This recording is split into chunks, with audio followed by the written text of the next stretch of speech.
नमस्कार मंडळी, कशा आहात तुम्ही सगळे? मजेत ना? तर आज बाजारातून आणली होती वांगी भरताची. तर अशा पद्धतीने मी वांग्याचं भरीत करायचं ठरवलं आज खानदेशी पद्धतीने.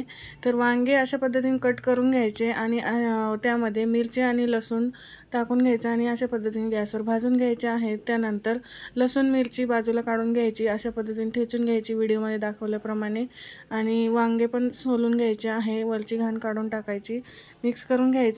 त्यानंतर कढईमध्ये तेल घालायचं, थोडंसं जिरं मोहरी घालायची आणि लसूण जो ठेचा होता तो घालून घ्यायचा आणि त्यानंतर कांदा घालून घ्यायचा, मिक्स करून घ्यायचा. कांदा चांगला परतला की कांद्याची पात घालायची आहे आणि कांद्याची पात पण मिक्स करून घ्यायची. त्यानंतर जे आपण वांगे भाजून घेतलेले ते घालून घ्यायचे आहेत आणि त्यानंतर हळद, लाल तिखट आणि थोडंसं मीठ घालायचं, मिक्स करायचं आणि मस्त आपलं भरीत इथे रेडी झालेलं आहे.